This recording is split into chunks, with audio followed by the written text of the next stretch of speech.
16, 45, 12%. Combined with Castorice is 30% defense rate. It is 103% defense reduction.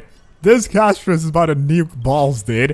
Hello, internet! We got our favorite smug gamer girl here, and she finally got a buff. So just take a quick look at what the buffs entail. I'm gonna show you guys all these tags. You can like pause the video if you want to just check each and every one of it out, including the islands as well, which the E2 I would say is the big one. But yeah, with that said, let's just have a deep dive into like what changed and what you can expect. First of all, the ultimate is now in AoE, right? The multipliers did not change at 380%, so she can do pretty good damage on the ultimate. That means the talent is a pretty big change, with one of the main ones being the chances of it happening turned to 100% now. Before it was like 72%, I believe, which made it so that you need a lot of effect hit rate on her in order to make sure you land the talent's debuff. So now at 100, you can have her be about 67 effect hit rate, and she will be able to consistently land her debuffs. And with all her major traits as well, all three of them is on the talent. The first one, the chances got increased to 100% as usual. The second one gets her a lot more energy, allowing her to like just be way easier to use, considering her ult is cheap to use for energy anyway. And then you have a side note that just makes her a DPS, or sub DPS rather. It turns F hit rate to attack to a maximum of 50%. So yeah, what a crazy buff she's gotten. Yeah, before we move on, everything's here from the Create Experience server, and here are the stats on this character. And yeah, you'll see that I'm running some crit rate. It's actually like kind of a sub DPS build, and with the most important metric for a debuffer being F hit rate here, which I got 63 off about. 67 is what you want to aim for, I would say, with 100% base chance to land all the talents debuff. Although I really wanted to see if she could do damage now. For like I'm using this one, which you no longer really have to go for the tutorial one, since she does gain energy way easier now. And as for Eidolons, I don't got nothing, but yeah, E2 is pretty good for Acheron though. With all that said, let's just jump right into showcasing. There are two teams that I would say Server was now really good in. The first one being the Acheron team. Now I'm showcasing this with Cypher as well, and realistically off camera I've like tested, instead of Cypher I went Xiaochu, instead of Cypher I went someone else, but all of them really perform similar in terms of clear speed. I find this easier though because everyone will be to help Acheron gain charges. So, and here we go. So I'm hoping the coin and Acheron's stacks end up with the same person. Yep, there we go. Both of them are in the same enemy. That is perfect. So we'll just start with the entire team now. Activate the highest end. Every single one of these characters will be able to get Acheron charges, which is why I think this is so good. Here we got freaking Cypher. Usually with Serval, it's hard to have enough skill points for her most of the time, but now that she gains more energy, like she takes a turn, gains 5 energy, I can use just one skill, instantly have enough for the ultimate, right? Not to mention, we do plant the lightning weakness, which is based on the first slide. Whoever is on the first slide, that's the weakness to implant, right? It's guaranteed. Well, they do already have lightning weakness, and you look at this. I instinctually tried to switch targets. I don't gotta do that no more. It's AoE. And damage-wise, we're looking at a 58,000. I did miss a crit though, so you're looking at like a 70-something thousand with full crit, right? So her damage is actually pretty solid now. Now, not enough to say, oh, better than freaking Cypher, but enough to still support Acheron well. We did 800k there, and enough to still do like a decent chunk, I would say. Now, the imprisonment went on freaking the cat, which is annoying. Here's my Cypher. We'll use 1 Q, and we are about to have... Please just hit low eco or something. Oh my god. If you like this person, you're just a weirdo. Your friends are probably just around you because they don't have the heart to say you are annoying. Here we go, Serval again. I want to get her out for the next wave. So we'll use 1 skill and notice like the chunk of energy you get. So we're going to slowly gain more and more energy as time goes by, which is really useful for Serval because usually you struggle with having enough energy, especially going into this next wave. But up now with the final...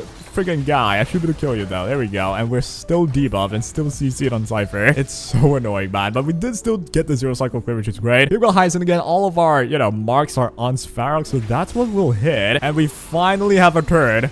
Gosh dang, Cypher, right? Now, I think this is where I want to go for my ultimate. Let's just go ahead and do some damage in there, right? This is so good. Just acting as like an extra 500,000 nuke. And it is true, Serval cannot do that. Well, the main job of Serval is to just make sure, like, coming into this wave, we have our E. I'm not sure if I have enough for the ultimate, but even if I don't, though, the amount of debuffs I have should be pretty solid. I should have waited for the freaking ult from Serval, huh? Although it should be all good. You're still, like, really low on defense, right? Look at this. This is like 50% defense deduction right there. We didn't land our ult yet, but we will soon anyway later. We are already 3 in access for ult charges on Acheron, so we really want to use it right now. We did 500,000, which is fair enough. But soon Serval will have the ult again. And there we go. We got hit. We got the ult, and I think I'll just go and use it, right? So if I use this, I'll be able to... Oh, dude, I really wanted to break Spharox. I thought I could. If I could land Entanglement as well. That's still extra damage, which is great. But and look at the amount of death threats.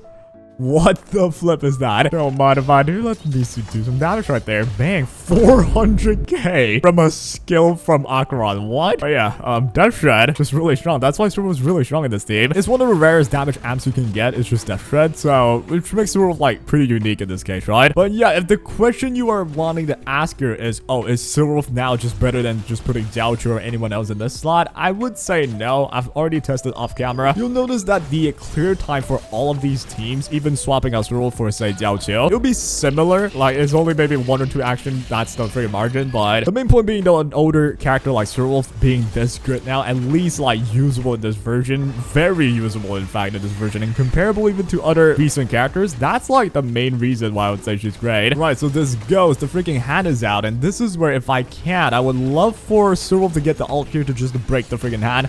But while we do also have Fight for the Doodoo job. But yeah, with that, you're gonna hit me. We got enough energy. We get to use so much freaking ult now. We go for the ulti. That'll break the arm. We'll do pretty good damage here as well. Check this out. Bang, 100k without any buffs, essentially, right? That's pretty solid. And I think we should be able to end this in this way, which is impressive. We'll go for a Q, and with Silver, if I want to use an E, make sure all of my debuffs are always on you. Get the full ult right there. We have it again. Oh my god, this team is way too fast now. So if this is able to kill you, we're gonna end you within this cycle, but I'm not sure if I can though. We'll try our gosh dang best. Go with a Q. Little Ika goes. We don't have enough for the ulti. 16% left on the Sparrow. And 9%. Oh, are we doing this again? Maybe we'll get enough for another ultimate. We have Little Ika, 4%. I'm pretty sure it's guaranteed now. I can get this in 1 cycle, right? Now, for an older character like Silverwolf, being able to 1 cycle is pretty solid, I would say. Like, this is at the level of what a Castorice team would clear this in, right? It's basically a 1 cycle clear. And yeah, just enough. You would say, oh, it's 1%. Well... Oh, thank God we got Acheron right here. That was a little bit too close, huh? Yep, there we go. That's 1 cycle clear with an older Silverwolf character, right? So I would say the buff did its job of really making Silverwolf way better, right? I love this team a lot. The Death Shred is really valuable for someone like Acheron. The simple conclusion for Silverwolf, she's now way better, enough to really be used to even replace some of the recent teams we have. And the Acheron team is one of the examples, right? And there is another team that got a really good upgrade because of Silverwolf. But to say upgrade, it's more like a replacement option. We got the Castorice team. This team will mainly showcase the buff effect of Silverwolf being able to like plant a certain weakness on the first slot, which is Castorice right here. We're gonna plant quantum weakness and it's guaranteed. Combined with Castorice's own light cone, you have a lot of defense reduction as well. I think it's up to 80 when you combine everything with Silverwolf too. That makes this team pretty deadly in terms of damage amplification, and I've tried this exact team without Silverwolf and using RMC instead. You are still clearing this entire mode in about the same time, so that's the main point of Silverwolf's buff, right? She's now very usable even compared to recent characters that you can easily have for, like, pull her out of the bench warmers, right? And you can use her instead if your RMC is on another team. Put her in here and she'll do her job. There's no quantum weakness on the left side, guy. Not on my watch. We got a gosh darn skill right here. Bang. Got that quantum guaranteed implant because Castorice is on the first slot into the AoE ultimate thanks to the extra energy, into 56k done, into entanglement, into stopping the CC freaking elite. It's just so good in this case, right? Here at Castorice, we almost have our ult. In fact, we do. I'm gonna use it now, but I should have used it earlier. Well, here we have the dragon. I think this is enough to like just murder them, right? We have all the freaking ults of Silverwolf up already. This should do like nearly 1 million or exactly 1 million right there. Not too shabby. And now we just gotta murder you. I want to make sure I have enough energy moving to the next wave. So let's use a skill, and that should be enough for me to just get an ult like almost instantaneously. I really love the energy, and I think that's like the underrated part, right? It's so good. I'm gonna go for an E right here just to get a heal on you. And with this team, there's a lot more skill points to work with too. This Castorice doesn't need to use much, right? But here we got Cyril. Do we have enough for the ult though? We're implanting quantum, and yep, we do have enough for the ultimate. Just enough, in fact. No tutorial light code needed. We're still using the resolution pearl, so extra gosh darn defense shred. Almost 100k damage dealt as well. And just like that, we should have a lot of my debuffs online. With Hyacinth here, I can only use a single target. Kind of iffy right now, I won't lie, but all good. 89% attack me, and I have my ult right there. And here we go, Castorice. We have everything up, right? Damage goes in again. Tribi is just like kamikazeing a lot. We'll do it again here. I'm hoping to be able to break you with either Castorice or Swirlwolf, but dude, I should have just left it. Maybe I gotta break through with Swirlwolf. But anyways, damage-wise, we should still be able to do like 700-800k or about 1 million. Yeah, Spiral Quantum Weakness, that is a big change, right? Without that, we would not be able to break you. And that's one of the major functions with Swirlwolf, just plant weakness, right? With that said, who should I go for now? I guess I'll plant the Quantum on the right enemy. Why not? Literally. Plant it on the right enemy right here. Boom. Now you have Quantum as well. Why not? Arm is in here. I'm a bit worried, but we should be okay. We have enough for the ult. Dude, this ult is so good to break the little arm. Because the ult itself does have a pretty decent toughness shred. Combined with Tribute, we instantly break the arm now. Or you're gonna get rid of Hyacinth. Gosh darn it. We should be okay, because with this one slash, we definitely break you. There we go. We're gonna go for an E right here to get some of the heals. And do enough for the ultimate, we do. That means Castorice get the ultimate. And I want to check out their freaking stat page as well. Hold on. 16, 45, 12%. Combined with Castorice's 30% defense shred, it is 103% defense reduction. This Castorice is about to nuke balls, dude. But before that, a Tribby. And here we go. This should do a bunch of damage. They have practically 0 defense, right? 100% on the dot is ignored. So damage-wise, we're reaching 1.3. That is a lot of damage, and this is like level with what RMC would do for Castorice, right? And from this point onwards, 14% left. You are entangled. Entanglement also do damage, so this will be pretty interesting. Does it kill you though? There's no way.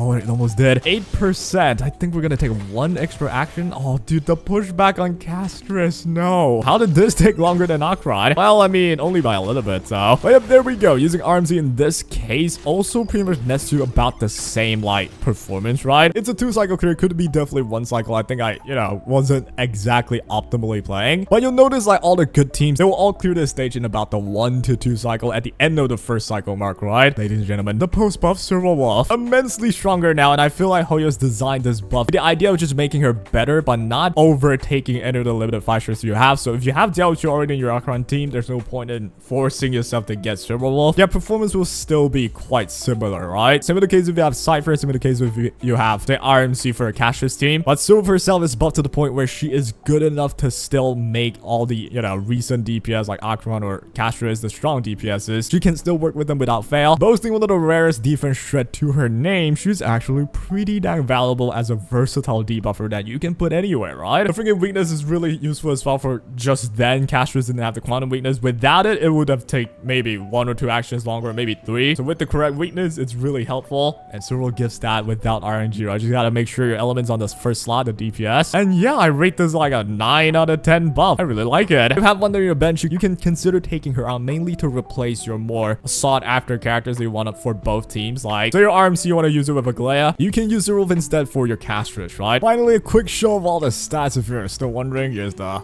relic sets as well. It's looking like this. Here are the main stats of Cyril, at least for herself. For the rest of the team though, it's all standard build, nothing too crazy. But yeah, for Swirlwolf, it's pretty much still the similar build from before. But if you want some damage, you want to run Genius or Brilliant Stars. Otherwise, just run the Go-To Messenger set or any speed related set to get a 161. That's what you want to aim for. And with that said, I hope I helped you out. I'll be covering a lot more of these buff characters as well on the channel. So yeah, do give it a follow. And that is all.